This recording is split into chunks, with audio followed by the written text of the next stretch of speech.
국제의학 바이오저널의 연구에 따르면 블루베리의 이 폴리페놀 성분과 우유의 단백질의 이 친화성 때문에 블루베리와 우유를 함께 먹게 되면 블루베리의 항산화 성분이 대부분 파괴된다고 발표했어요. 그리고 우유에 함유된 칼슘은 블루베리의 이 안토시아닌 성분과 만나면 킬레이트화가 된다는데, 이것은 둘이 결합해서 덩어리를 만든다는 거예요. 그러면 당연히 불용성 물질이 되겠고 침전물이 생기고 우리 몸에서 녹거나 흡수가 되지 않겠죠. 그래서 몸 밖으로 배출이 된다는 소리예요. 이 과정에서 우리 몸에 머물면서 소화되지 않기 때문에 위와 장에 굉장히 큰 부담을 줄 수가 있고, 이 때문에 블루베리와 우유를 자주 섭취하거나 위와 장이 약하신 분들이 드실 경우에는 위장에 염증도 유발할 수 있고 위장관 질환이 생길 수가 있겠죠. 특히 신체 기능이 많이 떨어져 있고 나이가 많이 드신 분들이 이렇게 지속적으로 계속 드시면 위장이 안 좋을 수 있으니 주의해서 드시길 바래요. 블루베리 주스를 만들어 드실 때는 우유 대신 오트밀이나 물을 첨가해서 드시는 게 좋겠죠. 우유가 블루베리와 맞지 않는다고 해서 요거트도 맞지 않는다는 것은 아니에요. 요거트는 발효 과정을 거쳐 단백질이 쉽게 분해되기 때문에 항산화 성분의 흡수율을 오히려 높여줘요. 요거트에 냉동 블루베리를 얹어서 먹는 것은 좋은 블루베리를 먹는 방법이 되겠습니다. 블루베리를 드실 때 주의하셔야 할 분들도 있어요. 블루베리에는 살리실산이라는 성분이 있는데 이것 때문에 알레르기 반응을 일으키는 분들이 간혹 있거든요. 블루베리는 세계 10대 건강식품에 들어갈 만큼 우리 몸을 건강하게 하는데 굉장히 큰 도움이 되는 과일이에요. 최근 10년간 소비량이 가장 많이 늘어난 과일이기도 한데, 특히 50대 이상에서 굉장히 급속도로 섭취량이 늘어나고 있대요. 이렇게 섭취량이 급속도로 올라가고 있는 이유는 블루베리가 먹기에도 편하고 건강에도 좋다고 알려지고 있기 때문인데, 냉동 블루베리의 판매량도 요새 굉장히 많이 증가되고 있다고 해요. 냉동 블루베리를 씻지 않고 그냥 드시는 분들이 또 굉장히 많아지고 있어요. 누구는 그냥 먹어도 돼, 어떤 사람은 반드시 씻어 먹어야 돼, 의견이 굉장히 분분해요. 영상을 통해서 제가 블루베리 먹는 방법과 블루베리 효능, 함께 먹으면 안 되는 음식과 함께 먹으면 좋은 음식까지 블루베리에 대한 모든 것 제가 지금 알려드릴게요.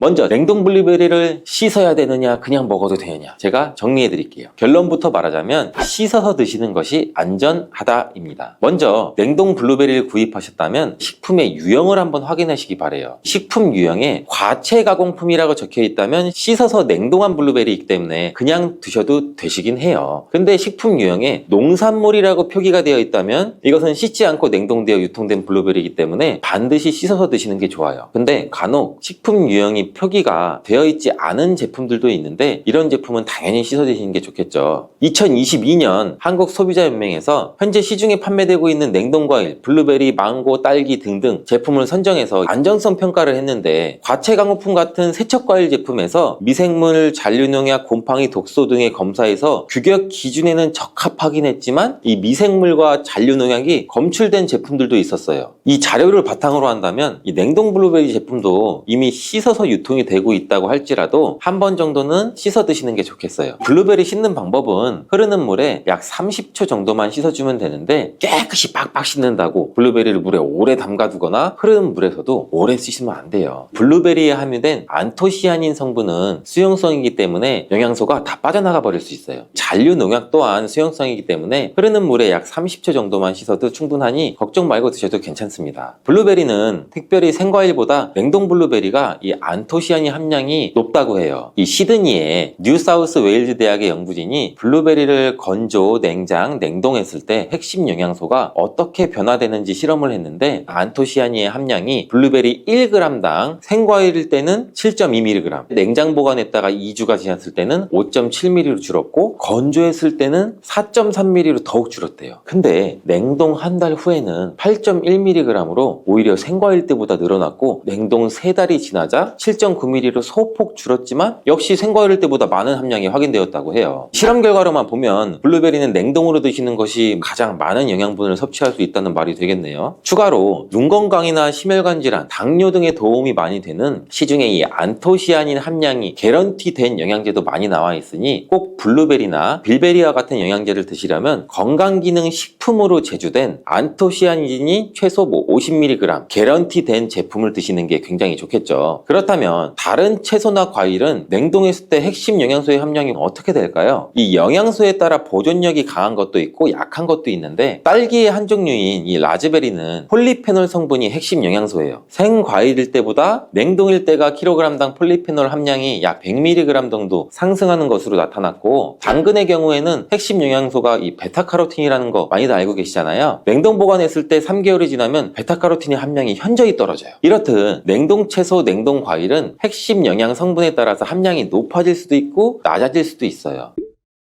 냉동 블루베리를 구입하셔서 보관할 때는 주의사항이 있어요. 판매되는 냉동 블루베리는 대량으로 포장되어 있는데 한 번에 드실 수가 없는 양으로 포장이 되어 있어요. 냉동 블루베리는 해동해서 드시게 되면 녹으면서 안토시아닌까지 함께 녹아 나오기 때문에 냉동실에서 꺼내 바로 드시는 게 가장 좋아요. 혹시나 해동이 되었다면 다시 냉동하시면 안 돼요. 해동이 되면서 미생물이 증식을 하게 되고 그 상태로 냉동을 하면 미생물까지 함께 냉동이 돼요. 그것을 드시면 당연히 복통이나 설사나 이런 걸 유발할 수가 있겠죠.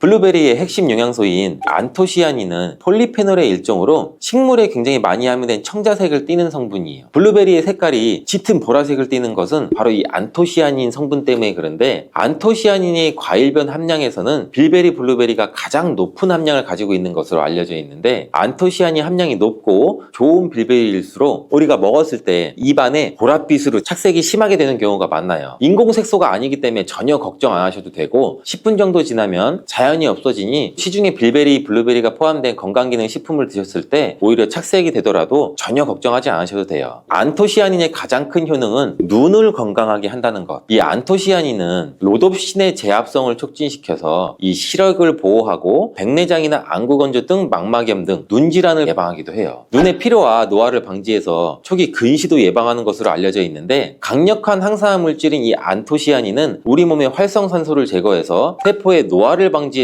뇌세포의 노화까지 같이 예방을 해준다고 해요. 폴리페놀 성분인 이 안토시아닌은 우리 뇌의 신경세포를 보호해주고 신경 전달 물질의 분비를 촉진시켜 뇌기능도 향상시켜주면서 뇌의 해마를 자극해서 기억력도 향상시키고 치매를 예방하는 데도 도움을 줄 수가 있다고 해요. 이 테로스틸벤 성분이 뇌의 신경 전달 물질인 도파민과 노르에피네프린의 분비를 촉진시켜서 집중력을 향상시키는 데에도 도움을 주는 것으로 알려져 있고요. 간단히 말하자면 블루베리를 꾸준히 섭취하시면 기억력, 집중력을 향상시키고 치매를 예방하는 데에도 조금이나마 도움을 줄 수 있다는 거예요. 또한 활성산소를 제거하는 이 안토시아닌은 피부 미용에도 굉장히 좋은 효능을 발휘하는데, 이 피부 노화를 방지할 뿐만 아니라 염증을 제거하고 억제하는 효과도 있어 여드름 피부를 개선하는 데에도 도움이 돼요. 또한 비타민과 미네랄이 풍부해서 피부를 건강하게 유지하고, 풍부한 안토시아닌과 비타민C는 피부의 수분을 유지하는 데도 도움을 주고 주름도 예방하고 피부 톤도 밝게 하는 데도 도움을 줄 수가 있죠. 그리고 풍부한 식이섬유는 장의 운동을 촉진시켜주고 장내의 노폐물도 흡착하고 배출을 시켜서 피부 트러블 개선하는 효과도 같이 가지고 있어요. 나이가 들면서 머리 숱도 줄어들게 돼서 탈모를 걱정하시는 분들도 굉장히 많은데, 블루베리가 탈모 예방에도 굉장히 효과적이에요. 블루베리에 들어있는 이 안토시아닌은 튼튼한 모발이 자라날 수 있도록 모낭세포를 자극해주고 두피세포의 노화를 예방해서 탈모를 또 예방하게 되는 거예요. 블루베리에 함유된 또 비타민C는 머리카락 조직 형성에 필수적인 성분이고 콜라겐 생성을 촉진시킬 수 있는 성분이어서 모발을 강화하고 두피 건강을 증진하는 데에도 굉장히 큰 도움이 돼요. 항산화 성분이 안토시아닌은 머리카락 세포도 송산시키는 이 자유라디칼을 제거하고 머리카락 손상을 예방하는 데 도움이 돼서 탈모를 또 예방하는 그런 원리죠. 블루베리는 당뇨의 위험이 있는 분들한테 굉장히 큰 도움이 되거든요. 블루베리, 빌베리는 혈당 수치를 낮춰주고 당분을 에너지원으로 사용하는 이 신진대사의 과정을 촉진해주는 효능이 있어요. 미국의 당뇨병 협회는 빌베리, 블루베리를 당뇨병 슈퍼푸드라고 부르면서 블루베리를 꾸준히 드시면 인슐린 감수성을 향상시키고 혈당을 낮추는 데 도움이 된다고 발표했어요. 블루베리에 대한 연구를 굉장히 많이 진행을 했는데, 하루에 약 150g의 블루베리를 섭취한 실험군은 혈당 스파이크의 발생이 현저히 낮아졌고 인슐린 수치 또한 낮아진 것으로 확인되었다고 발표했어요. 블루베리에 함유된 이 안토시아닌 뿐만 아니라 칼륨, 비타민 B6는 또 심장 건강을 지키는 데 굉장히 큰 도움을 주는데, 이 성분은 우리 몸의 콜레스테롤과 혈액의 지방을 감소시켜서 혈액순환을 또 원활하게 해준다고 해요. 이러한 효능으로 심장마비나 협심증을 일으키는 죽상동맥경화증을 예방하는 데 굉장히 큰 도움을 주게 되죠. 또한 호모시스테인이 우리 몸에 과다하게 축적이 되면 혈관을 손상시켜요. 그리고 혈전을 생성해서 이 심장마비, 뇌졸중 이런 심혈관 질환을 유발할 수 있는데, 블루베리의 풍부한 엽산과 비타민 B6는 호모시스테인의 축적을 방지해서 심혈관 질환도 예방할 수가 있어요. 블루베리를 많이 드시는데 이 블루베리 잎에는 관심이 별로 없는 것이 사실이에요. 블루베리 잎이 열매의 항산화 효능보다는 뛰어나다고 하는 사실 알고 계신가요? 블루베리 잎은 열매보다 이 안토시아닌 함량이 또 높고, 또한 폴리페놀의 일종인 클로로겐산의 함량도 높아서 열매보다 항산화 효과가 20배에서 30배 정도 높은 것으로 알려져 있어요. 굉장히 놀랍지 않아요? 이러한 블루베리 잎은 차로 우려서 드시면 되는데, 물 1리터 정도에 잎 약 4g 정도를 넣고 10분 정도 끓인 후에 식혀서 드시면 돼요. 블루베리가 새콤달콤 맛이 난다면 블루베리 잎차는 구수한 맛이 나더라고요.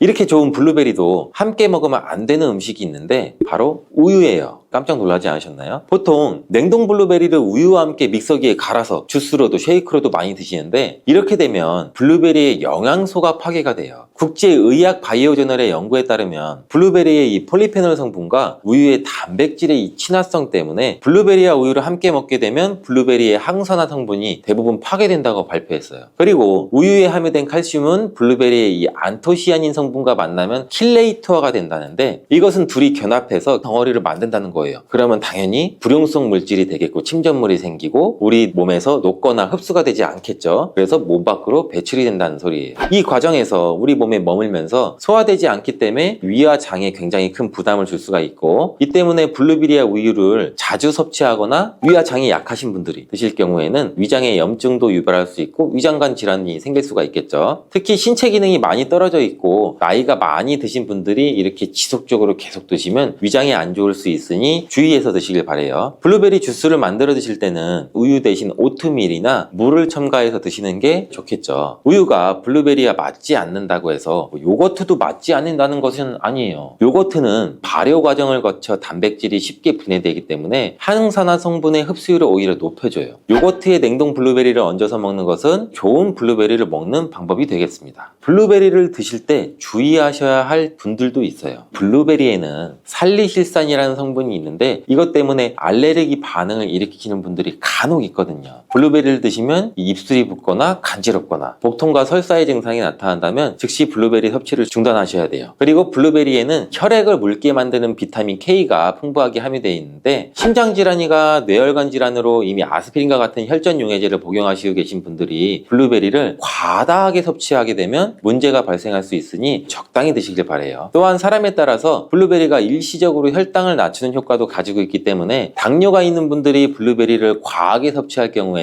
저혈당 증세도 나타날 수 있어요. 어떤 음식이든 각자 우리 몸의 체질에 맞게 드시는 게 가장 좋겠죠. 호두와 같은 견과류는 지방이 많아서 산패가 쉽게 일어날 수가 있는데, 호두에 포함된 불포화 지방산은 산화가 되기 쉬워요. 산화가 진행되면 지방의 구조가 변형이 되고, 산화된 지방은 우리 몸에 염증을 일으키고 혈관에 손상도 줄 수 있는 그런 물질이죠. 이뿐 아니라 또 심혈관 질환까지 유발할 위험도 가지고 있고, 호두가 산패되면 아크릴아마이드라고 하는 유해 물질이 생성될 수 있는데 이 물질은 발암 물질이죠. 이렇게 산패된 호두를 장기적으로 섭취할 때는 암에 대한 위험성도 증가시킬 수가 있어요. 그럼 산패돼서 변질이 일어난 호두는 어떻게 할 수 있을까요? 고소한 호두 좋아하시는 분들 굉장히 많으시죠. 호두는 그 자체로도 훌륭한 간식이지만 저는 달달하게 졸여진 호두강정이나 제과점에서 파는 호두과일을 커피랑 먹는 것을 좋아하는데, 이렇게 맛도 좋고 건강에 이롭다고 잘 알려진 호두 그냥 막연하게 몸에 좋다고만 알고 있지 않으세요? 호두는 견과류의 일종으로 기원전 7000년 전 고대 인류가 친숙하게 섭취해온 식품이라고 해요. 인류가 이렇게 오래전부터 호두를 섭취해왔다니 아주 옛날부터 인류에게 많은 영양소를 적용해준 식품이에요. 호두에는 단백질이나 비타민이나 미네랄 등 여러 가지 영양소가 풍부하게 들어있는데, 이렇게 풍부한 영양소가 함유된 호두가 주는 우리 몸에 이로운 점 바로 알려드릴게요.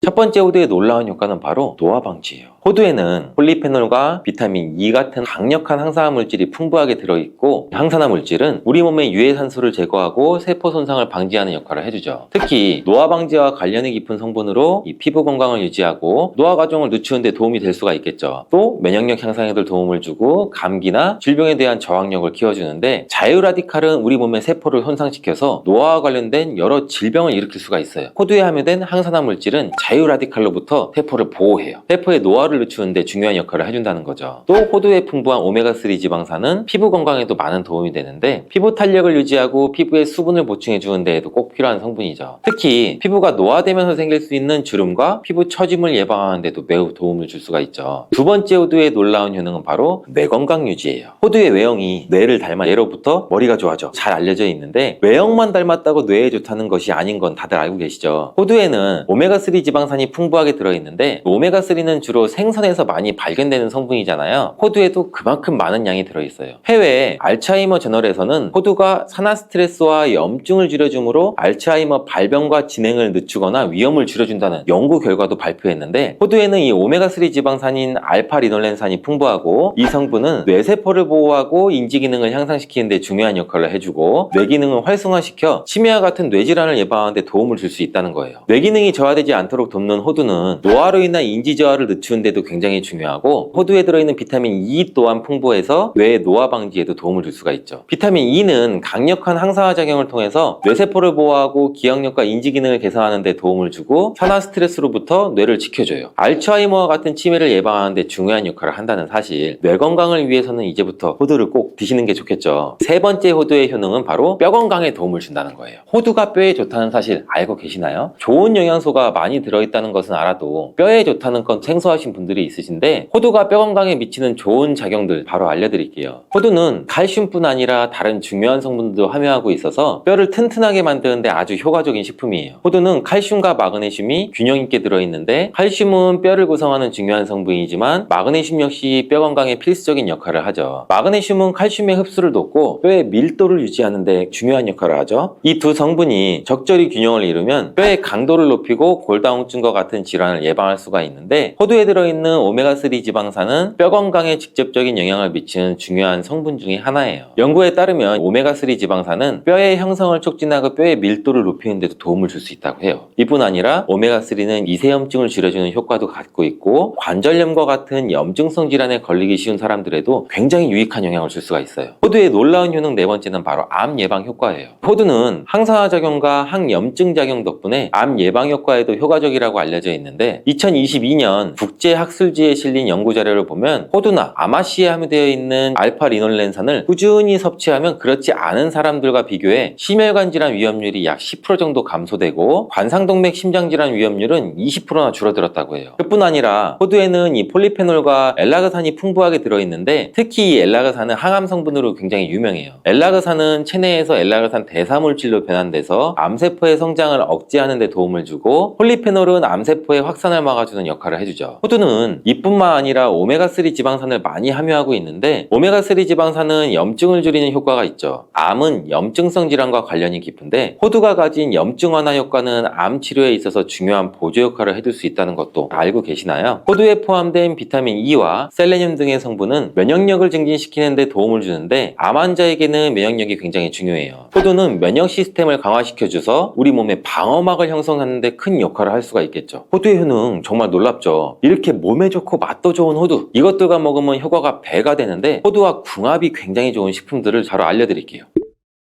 첫 번째는 요거트예요. 요즘 들어 그릭 요거트나 프로바이오틱스 같은 단어들 접해보셨잖아요. 요거트에는 단백질, 칼슘, 프로바이오틱스 등의 영양소가 풍부하게 함유되어 있는데, 호두에는 건강한 지방, 단백질, 식이섬유, 비타민, 미네랄 등등이 풍부하죠. 두 가지를 함께 섭취하면 영양소 조합을 통해서 다양한 영양소를 한 번에 섭취할 수 있어요. 요거트에 함유된 프로바이오틱스는 우리 장내 유익한 세균을 증식시키고 장 건강을 촉진하는 데도 도움을 줄 수가 있겠죠. 또 호두의 지방은 프로바이오틱스의 효능을 더욱 향상시켜 유지시켜 장 건강에 도움을 주고 오메가3 지방산과 같은 건강한 지방산을 요거트와 함께 섭취하면 호두의 지방이 소화와 흡수를 도와서 영양소의 흡수를 향상시킬 수 있다는 것도 꼭 잊지 말아주세요. 그리고 영양분뿐만 아니라 호두의 고소와 크리미한 식감과 요거트의 부드럽고 상큼한 맛은 잘 어울려요. 함께 섭취하시면 맛과 식감의 조화를 즐길 수가 있죠. 그러니 이제부터 요거트를 드실 때 호두와 함께 드시는 것도 추천드릴게요. 두 번째 호두와 환상의 궁합의 음식은 바로 바나나예요. 바나나는 호두와 함께 섭취하면 영양소의 균형을 맞출 수 있다는 사실 알고 계신가요? 바나나는 탄수화물과 천연당과 풍부한 식이섬유를 함유하고 있다고 잘 알려져 있는데 뿐만 아니라 바나나의 당은 호두 대비 신체에 더 빠르게 에너지를 공급해 준다고 해요. 호두에는 건강한 지방과 단백질이 풍부하게 함유가 되어 있다는 거 이제 잘 알고 계시잖아요. 이 성분들은 신체의 에너지를 지속적으로 유지하는 데 도움을 줘요. 그래서 바나나와 호두 이 두 가지를 함께 섭취하면 서로 보완적인 영양소를 한 번에 섭취할 수 있고 영양소의 흡수 또한 더 쉽고 오랫동안 지속이 되도록 도와준다는 거죠. 영양뿐 아니라 호두의 식감과 바나나의 부드럽고 달콤한 맛은 잘 어우러지는데 함께 갈아서 스무디로 한번 섭취해보세요. 달달한 바나나의 맛과 호두의 고소한 향이 의외로 조화로워서 맛과 식감, 영양소까지 한 번에 즐길 수가 있어요. 이렇게 고소하고 맛도 좋고 몸에도 정말 좋은 호두, 그렇다고 해서 너무 과하게 섭취해도 안 좋다는 사실. 호두는 건강에 매우 좋은 식품이지만 모든 식품들이 그러하듯이 호두도 적정량을 섭취해야 되는데 과연 하루에 얼마나 먹어야 되는지, 몸에 좋은 호두를 잘못된 방법으로 섭취하면 몸에 치명적인 독이 될 수 있다는 사실. 호두 섭취 시 주의할 점을 제가 바로 알려드릴게요.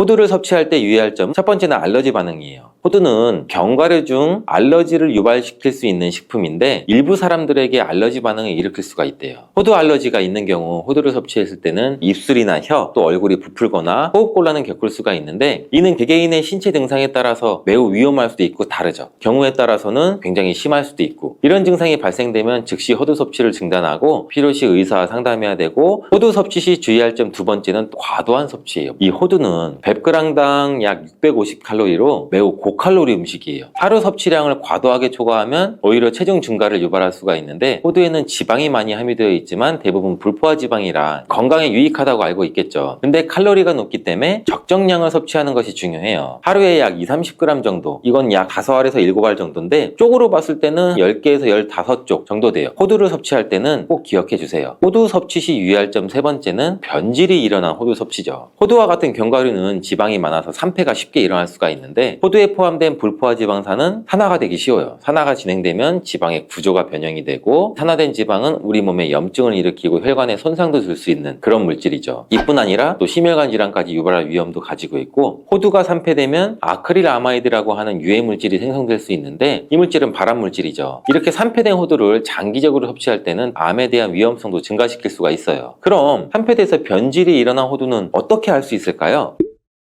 이러한 호두를 구분하는 방법은 먼저 색상을 보는 거예요. 신선한 호두는 갈색이나 황금빛을 띠는데 산패된 호두는 색이 어둡게 변하고 부패한 느낌이 들어요. 또 산패된 호두는 비린내나 신내가 날 수 있고 신선한 호두는 자연스러운 고소한 향이 나요. 또한 맛도 다른데 신선한 호두는 말 그대로 고소한 맛인 반면 산패된 호두는 씁쓸하거나 오래된 기름향이 나죠. 썩은 것 같이 불쾌한 맛이 날 수가 있겠죠. 신선한 호두를 골랐다면 산패되지 않게 보관 반복도 중요한데 호두는 잘못 보관하면 쉽게 산패되기 때문에 주의가 필요해요. 호두는 원래의 껍질을 유지하는 것이 좋은데 껍질을 벗기지 않고 보관하면 외부에서의 영향이 미치는 걸 줄일 수가 있어 오랫동안 신선하게 유지가 되는데 하지만 호두를 먹을 때마다 까야 되는 이 번거로움이 있잖아요. 이미 까진 호두를 많이 구입하시잖아요. 이런 호두는 공기와 빛에 노출되면 산패가 촉진되기 때문에 공기와의 접촉을 최소화해서 밀봉할 수 있는 용기에 담아 보관하거나 진공이나 밀봉팩을 사용하는 것이 좋아요. 호두는 온도와 습도에 민감해서 서늘한 냉장고에 보관하는 것이 가장 좋고 이미 껍질을 벗긴 호두는 쉽게 산패할 수 있으니 냉장 보관 필수적이라는 거 잊지 마세요. 보통 여성의 경우에 폐경이 오면서 이제 골밀도가 떨어지고 골다공증이 오게 되는 경우들이 많죠. 이 골다공증을 예방하기 위해서 보통 뭘 드실까요? 그렇죠. 칼슘제를 섭취하게 되고 또 필요한 경우에는 병원에 가서 처방약을 받아서 복용을 하게 되는데요. 깻잎에는 이 칼슘이 굉장히 많이 들어 있습니다. 채소 중에 칼슘의 왕이라는 시금치보다도 무려 7배 정도나 많은 양이 들어있고요. 우유보다도 2배나 더 많은 칼슘을 가지고 있습니다. 그런데 이 칼슘은 몸의 흡수율이 좀 낮은 특징이 있는데요. 그래서 칼슘 영양제를 복용을 해도 효과가 약한 경우들이 좀 있습니다. 깻잎에 많이 들어있는 성분 중에 그런데 비타민 K가 있는데요. 이 비타민 K는 칼슘의 대사에 관여하는 오스테오칼신이라는 단백질을 활성화시키는 역할을 합니다. 이 오스테오칼신의 역할이 혈관 속에 있는 칼슘이 뼈로 이동하는 것을 도와주기 때문에 조금 더 직접적으로 이 골밀도를 높이는 데 도움을 주게 됩니다. 여러분, 깻잎은 이렇게 드셔야 치매가 예방이 되고 뼈가 튼튼해집니다. 식탁 위에 명약이라는 깻잎, 우리가 고기 쌈 싸 먹을 때도 먹고 깻잎 찜으로도 먹고 그리고 깻잎 장아찌로도 먹고 아주 여러 가지 방법으로 많이들 드시고 계시죠? 이렇게 우리나라에서는 많이 먹는 깻잎인데 외국에서는 아무도 먹지 않는다는 사실 알고 계신가요? 깻잎은 우리나라에서만 먹는 채소랍니다. 그런데 여러분, 이 깻잎에 대해서 얼마나 알고 계실까요? 저희 어머니가 7순이 넘으셨는데 평생 그렇게 깻잎을 많이 드셨지만 깻잎이 얼마나 좋은지는 잘 모르시더라고요. 그래서 오늘 이 깻잎의 8가지 효능과 세척, 그리고 보관법, 그리고 먹는 방법까지 깻잎의 모든 것을 완벽하게 알려드릴게요. 나이가 들면서 기억력도 떨어지고 깜빡깜빡할 때가 많아서 혹시 치매 증상이 아닌가 하고 걱정하시는 분들이 있을 텐데요. 이제 이런 걱정을 줄여드리겠습니다. 바로 깻잎의 첫 번째 효과가 치매 예방이기 때문입니다. 깻잎에는 치매 예방 효과뿐만이 아니라 항산화 작용, 항염증의 효과가 있다고 알려진 로즈마린산 성분이 아주 많이 함유가 되어 있습니다. 이 로즈마린산은 다양한 식물에서 발견되는 생화학적인 화합물인데 1958년 이탈리아 과학자가 허브 식물인 로즈마리에서 처음으로 발견을 해서 로즈마린산이라는 이름을 붙였습니다. 이 로즈마린산은 폴리페놀의 일종으로 깻잎에는 1g당 76mg의 로즈마린산이 들어있어서 로즈마리보다 약 7배나 많은 것으로 알려져 있습니다. 굉장히 많은 양이죠. 이 로즈마린산은 뇌 속에 아세틸콜린이라는 성분이 분해되는 걸 막아주는데요. 이 아세틸콜린의 역할이 바로 뇌 속에서 뇌신경세포 간의 정보를 전달해주며 그래서 우리의 기억력, 인지 능력을 강화시켜주는 기능을 합니다. 치매 환자는 이 아세틸콜린이 쉽게 분해되면서 치매 증상이 약화되는 경우가 있는데요. 깻잎 속의 로즈마린산이 이렇게 중요한 아세틸콜린을 보호하는 기능을 한다는 거죠. 또한 깻잎에는 비타민 A, 비타민 C, 비타민 E 등이 풍부해서 뇌세포의 손상을 막아주고 뇌 노화를 예방해줍니다. 그리고 깻잎에는 철분이 풍부한데요. 그래서 빈혈 예방에도 효과가 좋고 이는 뇌 산소 공급을 더 원활하게 해주기 때문에 다방면으로 뇌 건강에 도움을 받을 수가 있는 겁니다. 그리고 부가적으로 우리가 치매 예방을 위해서는 이 깻잎 섭취와 함께 규칙적인 운동, 균형 잡힌 식습관, 그리고 스트레스 관리 등이 함께 이루어지면 훨씬 더 좋은 효과를 발휘할 수가 있습니다. 깻잎의 두 번째 효능은 바로 뼈 건강에 도움을 주는 겁니다. 보통 여성의 경우에 폐경이 오면서 이제 골밀도가 떨어지고 골다공증이 오게 되는 경우들이 많죠. 이 골다공증을 예방하기 위해서 보통 뭘 드실까요? 그렇죠. 칼슘제를 섭취하게 되고 또 필요한 경우에는 병원에 가서 처방약을 받아서 복용을 하게 되는데요. 깻잎에는 이 칼슘이 굉장히 많이 들어 있습니다. 채소 중에 칼슘의 왕이라는 시금치보다도 무려 7배 정도나 많은 양이 들어 있고요. 우유보다도 2배나 더 많은 칼슘을 가지고 있습니다. 그런데 이 칼슘은 몸의 흡수율이 좀 낮은 특징이 있는데요. 그래서 칼슘 영양제를 복용을 해도 효과가 약한 경우들이 좀 있습니다. 깻잎에 많이 들어있는 성분 중에 그런데 비타민 K가 있는데요. 이 비타민 K는 칼슘의 대사에 관여하는 오스테오칼신이라는 단백질을 활성화시키는 역할을 합니다. 이 오스테오칼신의 역할이 혈관 속에 있는 칼슘이 뼈로 이동하는 것을 도와주기 때문에 조금 더 직접적으로 이 골밀도를 높이는 데 도움을 주게 됩니다. 이렇게 깻잎은 다방면으로 골다공증 예방에도 큰 도움을 주는 것이죠. 정말 놀라운 효과죠? 자, 그리고 깻잎의 세 번째 효능은 바로 항암작용입니다. 깻잎은 강력한 항암작용의 효과가 있습니다. 바로 깻잎에 들어있는 파이토케미컬이라는 성분들 때문인데요. 특히 루테올린, 퀘세틴 같은 성분들은 암세포가 증식 및 전이 되는 것을 억제하고 암세포가 자연스럽게 죽도록 하는 자멸 기전을 유도하는 효과가 있습니다. 또한 항산화, 항염증 효과도 있기 때문에 암세포가 발현되는 것을 초기부터 억제하는 효과가 있는 거고요. 임상 연구에서 특히 이 파이토케미컬들이 위암이랑 유방암에서 직접적으로 암세포의 성장과 증식을 억제하는 효과를 보여주었습니다. 또한 골류감에 있어서도 큰 억제 효과가 있는 것으로 보고가 되었고요. 자, 이렇게 항암 작용이 있는 깻잎 꼭 기억하시고 암 예방에 많은 도움 받으시길 바랍니다. 자, 네 번째 깻잎의 효능은 눈 건강에 도움을 주는 겁니다. 깻잎에는 루테인이 풍부하게 들어있는데요. 요즘에 많이 쓰기 때문에 대부분 다 아는 성분일 텐데요. 루테인은 눈의 망막에 축적이 되는 항산화제로서 자외선에 의해 발생하는 활성산소를 제거해서 눈의 노화를 예방하고 시력을 유지하는 데 반드시 필요하고요.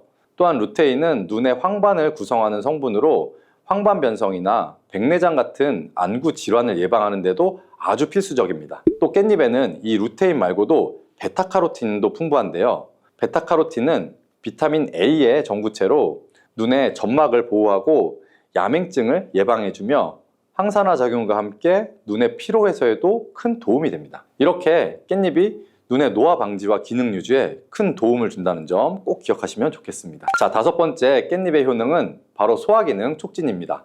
깻잎 100g에는 식이섬유가 약 4g 정도가 들어있는데요. 이 풍부한 식이섬유가 장 운동을 촉진해주고 변비를 예방할 뿐만 아니라 소화 기능을 돕는 데 큰 역할을 하게 됩니다. 또한 깻잎의 이런 효과는 음식물을 빨리빨리 움직이게 해서 음식물이 장에서 오래 머물지 않게 해주는데요. 음식물이 장에 오래 머물게 되면 들어보신 적이 있을 수도 있는데요. 담적병이라는 것이 생길 수가 있습니다. 바로 담적, 독소가 생기면서 전반적인 소화장애, 그다음에 팽만감, 복통 등이 유발이 되고 위장관의 순환을 저해하게 되는데요. 깻잎의 식이섬유들이 이 담적병을 예방하는 데도 도움을 줄 수가 있는 겁니다. 자, 여섯 번째 깻잎의 효능은 강력한 항균 기능입니다. 여러분, 깻잎에는 그 특유의 향이 있죠. 이 특유의 향을 내는 것이 페릴알데하이드, 페릴케톤 등의 성분 때문인데요. 이 성분들이 바로 세균과 바이러스를 억제하는 항균 작용을 하게 됩니다. 또한 깻잎에 많이 함유된 로즈마리산도 강력한 항균 작용을 하는데요. 이를 통해 다양한 감염을 예방하는 효과를 가지고 있어서 몸의 건강을 유지할 수가 있습니다. 자, 이제 마지막으로 깻잎의 효능은 면역력 강화와 조절입니다. 대표적인 항산화 물질인 베타카로틴이 깻잎에 풍부하기 때문에 면역력을 높여줄 수가 있고요. 또한 깻잎에는 비타민 A, 비타민 C도 풍부한데요. 이 비타민들은 백혈구의 활성화를 도와줍니다. 그리고 앞에서 얘기했던 루테올린과 이 퀘세틴 성분은 염증 매개체의 분비와 몸에서 히스타민이 방출되는 것을 억제해 줄 수가 있기 때문에 면역계가 과활성화되면서 나타나는 콧물, 재채기, 그리고 피부의 가려움 등의 이런 알러지 증상을 완화시킬 수가 있습니다. 자, 이렇게 좋은 효능이 많은 깻잎인데요. 깻잎도 드실 때 주의하셔야 할 분들이 있습니다. 깻잎에는 다른 좋은 성분들과 함께 칼륨 또한 함유량이 높기 때문인데요. 그래서 신장이 약하신 분들이 이 깻잎을 많이 드시면 신장에 무리를 줄 수가 있기 때문에 과잉 섭취는 피하시기 바랍니다. 그리고 비타민 K가 풍부하다고 했죠. 바로 이 비타민 K는 혈액을 응고시키는 효과가 있습니다. 그래서 처방약으로 혈전 영해제를 복용하시는 분들이 이 깻잎을 많이 드시게 되면 약의 효과가 약간 떨어질 수가 있습니다. 일상적으로 가볍게 드시는 정도는 크게 무리가 없고 상관이 없지만 과량 드시는 거는 피하시는 것이 좋습니다. 깻잎은 또 하나의 주의사항이 있는데요. 그건 바로 잔류 농약입니다. 국립농산물품질관리원에서 조사를 한 적이 있는데요. 잔류 농약 수치가 깻잎, 상추, 부추 순으로 깻잎이 가장 많게 나왔습니다. 자, 그 이유가 있는데요. 깻잎 뒷면에 보시면 어떻죠? 까칠까칠한 잔털 같은 것들이 많이 있죠. 이 잔털 때문에 농약뿐만이 아니라 다른 이물질, 벌레 알 이런 것들이 잘 달라붙어 있습니다. 그래서 깻잎은 세척이 아주 중요한데요. 자, 세척하는 방법도 알려드릴게요. 깻잎은 흐르는 물에만 그냥 씻으면 절대 안 되고요. 깻잎의 상한 부분이나 검게 변한 꼭지 부분은 반드시 잘라주시고 물에 푹 담가주시는 게 좋습니다. 그리고 여기에 식초를 조금 넣고요. 한 5분 정도 기다려주세요. 그리고 그 후에 깻잎을 한 장씩 떼어내서 흐르는 물에다가 앞뒷면을 잘 씻어주시면 됩니다. 세척이 어렵진 않습니다. 그렇죠? 깻잎은 또한 금방 검게 변하게 돼서 보관하기가 약간 어려운 채소 중에 하나인데요. 그 보관법도 바로 알려드릴게요. 깻잎은 낮은 온도에 약하고 보관할 때 수분이 없으면 금방 시들어 버립니다. 그래서 우리가 이걸 오래 보관할 수 있는 방법은 일단 깨끗이 씻은 깻잎의 물기를 너무 탈탈 털지 마시고요. 혹시 탈탈 터셨으면 지퍼백 안에다가 물을 약간만 넣어주시면 됩니다. 그렇게 해서 깻잎의 꼭지를 아래로 향하게끔 밑으로 넣어주시고요. 그러면 아래쪽에 고인물에 이 깻잎의 꼭지가 살짝 잠기기 때문에 물을 흡수하게 돼서 금방 시들지 않을 수가 있습니다. 그리고 냉장고에 문짝에 세워서 보관을 해주시면 되는데 냉장고의 안쪽은 온도가 상대적으로 낮기 때문에 안쪽보다는 바깥쪽 문에 보관하시는 것이 깻잎을 조금 더 오래 보관하실 수가 있습니다. 자, 그리고 깻잎은 먹는 방법이 중요한데요. 깻잎을 생으로 먹을 때도 좋지만 찜으로 먹을 때 영양소 흡수를 더 많이 할 수가 있습니다. 자, 간단하면서도 맛도 좋고 영양도 좋은 깻잎찜 만드는 방법을 바로 알려드릴게요. 우선 잘 씻은 이제 깻잎을 준비하시고요. 그리고 양념장을 만들어야 됩니다. 양념장에는 고춧가루 1스푼, 또 간장 1스푼, 그리고 물을 한 5스푼 정도를 넣어주시는데요. 여기에 다시마 육수가 있으면 더 좋습니다. 그리고 설탕 1스푼, 매실청 1스푼, 그리고 들기름을 2스푼 정도 넣어주시고요. 양파 반 개 정도를 잘 다진 다음에 양념장에 넣어주시고 잘 섞어주세요. 들기름을 사용하게 되면 향도 좋을 뿐 아니라 들기름에는 항염증에 효과가 좋은 감마리놀렌산이 풍부하기 때문에 아토피나 피부 건조증이 있으신 분들은 도움을 받으실 수가 있고요. 그리고 깻잎과 들기름을 같이 조리하면 깻잎의 풍부한 항산화 성분인 베타카로틴의 흡수율을 올려주는 효과도 있습니다. 자, 오늘 알려드릴 이 깻잎찜은 불을 사용하지 않고 전자레인지를 이용할 건데요.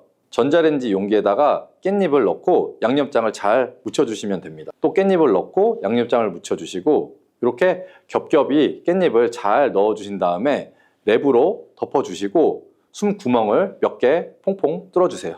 그리고 전자레인지에 놓고 한 2분 정도 돌려주시면 끝입니다. 어때요? 정말 간단하죠? 자, 두 번째 깻잎을 먹는 방법은 바로 깻잎 두부 계란전입니다.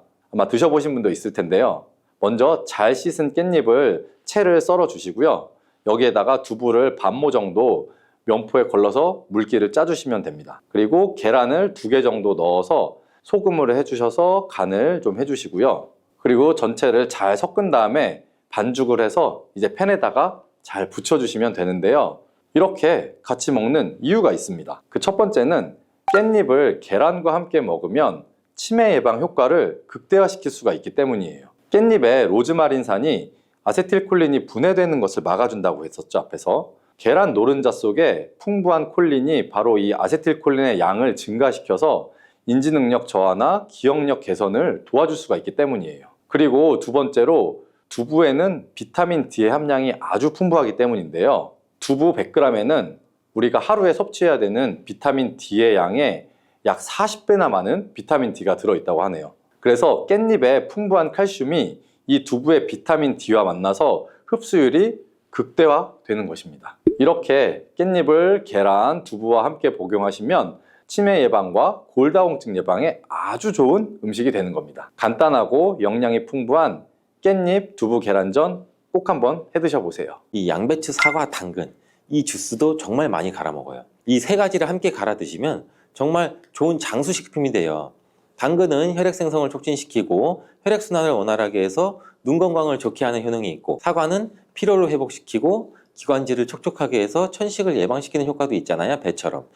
또 세 가지 모두 식이섬유가 풍부해서 장 건강에 정말 좋은데 장 운동을 촉진하고 변을 묽게 해서 배변 활동에 도움을 주게 되죠. 이 세 가지를 함께 드시면 이런 효능들이 극대화돼서 정말 보약이나 다름없는 음식이 되죠.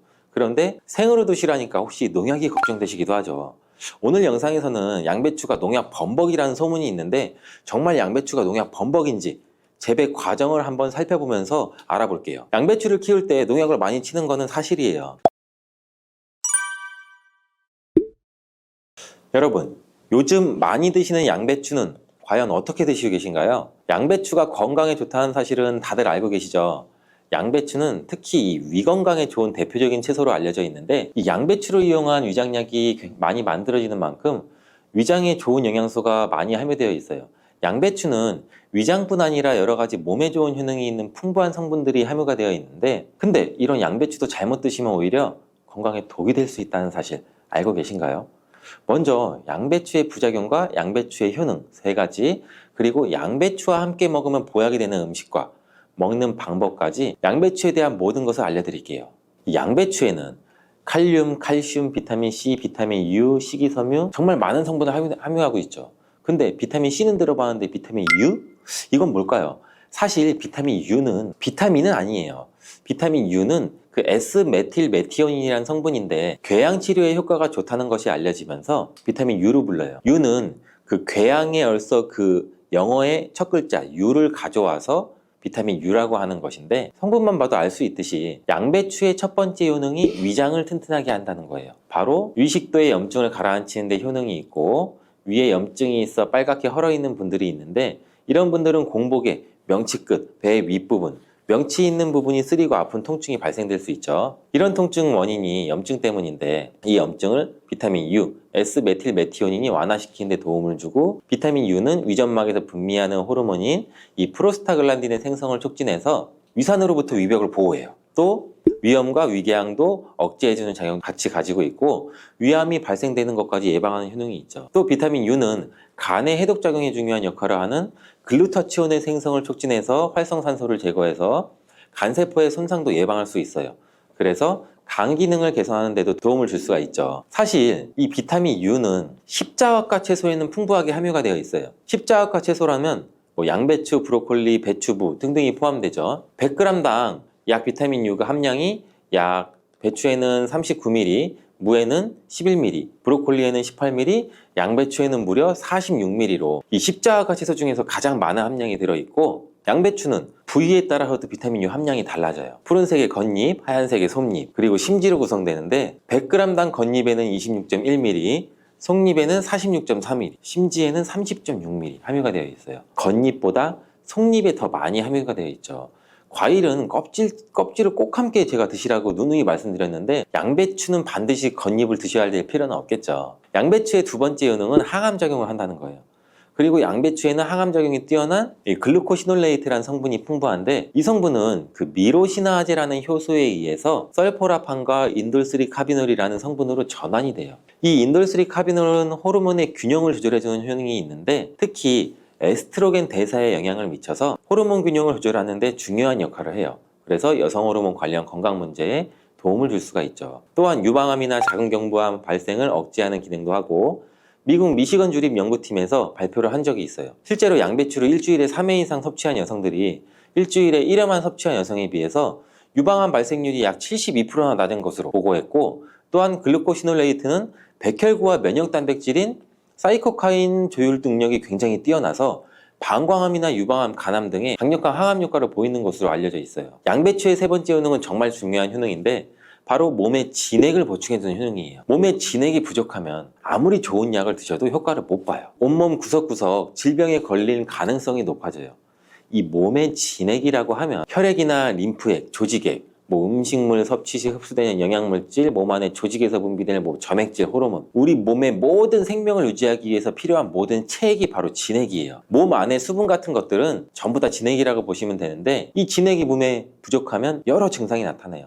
손발도 차고, 저린 경우에 혈액순환이 잘 되지 않아 그런 증상이 나타나게 되고, 혈액순환이 문제가 바로고 혈액순환에 진액이 부족해서 그런 증상이 나타나는 경우도 굉장히 많고, 또 이 수분이 충분해야 손발 끝까지 혈액순환이 원활하게 될 수가 있는 건데, 기관지에 진액이 부족하게 되면 또 당연히 기관지도 건조해지고, 그렇게 되면 외부에서 먼지 같은 이물질이 들어오면 기관지는 다이렉트로 자극을 강하게 느껴 기침이 나고 칼칼하고 목소리도 잘 나지 않는 현상도 나오고, 위에 진액이 부족하면 위장의 조직들이 수축되는 현상으로 또 위축적 위형도 나타날 수가 있고, 심장의 진액이 부족하면 심장에 열이 오르고 심장박동도 빨라질 수 있고, 나이가 들면 또 관절이 점점 뻣뻣해지고 입도 바짝바짝 마르는 증상도 많이 나타나고 있고, 그리고 또 목, 어깨 등의 근육이 뭉쳐 통증이 나타나는 이유도 몸 안에 진액, 수분이 부족하기 때문이고, 굉장히 다양해요. 진액이 부족해서 나타나는 현상들은. 근데 수분이 부족하면 우리는 물을 마시면 해결되지 않을까? 물론 물을 마시면 몸에 대부분 수분이 보충되긴 하지만 대부분 소변이 빠져나가게 되죠. 소변으로. 마신 물이 몸속 구석구석 스며들게 돼서 몸에 진액을 보해주려면 물만 마셔서는 절대 해결이 되지 않아요. 물이 우리 몸에 들어왔을 때 몸속에 잡아들 수 있는 힘이 부족한데, 이런 역할을 하는 것이 양배추예요. 양배추는 몸의 진액 보충을 위해 한의학에서 많이 처방하기도 하는데 이 진액을 채우고 뇌를 보호하는 뇌수와 뼛속의 골수를 채워주는 역할도 같이 하는 것으로 알려져 있어요. 이렇게 좋은 양배추도 잘못 드시면 부작용이 발생할 수가 있는데 양배추를 드실 때 주의하셔야 하는 분들 4가지 유형에 대해 알려드릴게요. 첫 번째는 과민성 대장증후군이 있으신 분들이에요.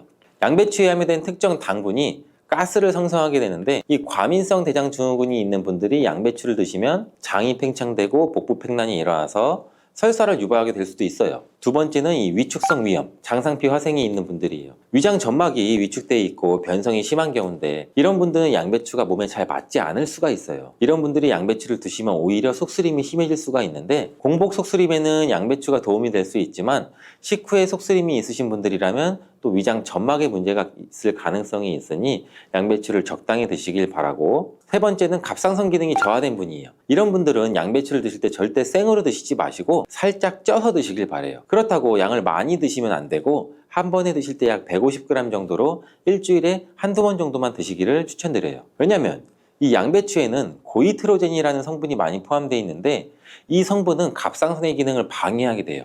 양배추를 지속적으로 드시면 갑상선 문제를 유발할 수도 있죠. 근데 이 고이트로젠에 열을 가하면 이 성분이 비활성화가 되기 때문에 쪄서 드시라는 거예요.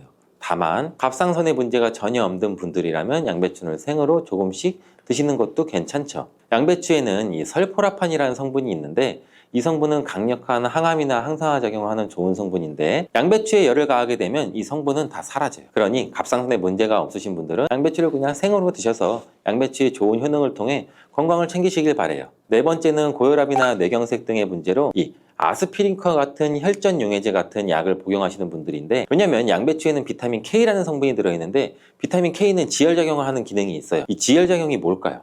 혈액을 말 그대로 빨리 굳게 만드는 거죠. 근데 이 혈액을 묽게 만드는 약을 드시는 분들이 양배추를 드시게 되면 비타민 K와 충돌하게 되어 복용하시는 약의 효과를 떨어뜨리거나 다른 부작용을 일으킬 수가 있을 가능성이 있어요. 그렇다면 양배추를 드실 때 어떻게 먹는 것이 가장 좋을까요? 정답은 바로 양배추를 그냥 생으로 드시는 게 가장 좋아요.